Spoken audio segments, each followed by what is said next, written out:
No Type-C port? No USB port?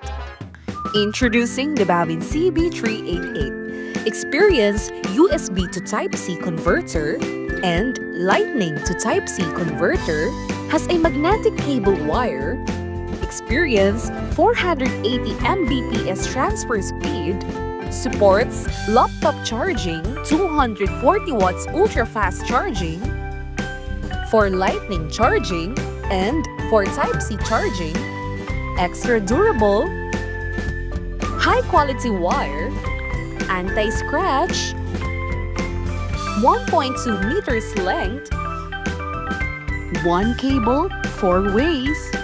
That's the BAVIN CB388 cable. Get yours now!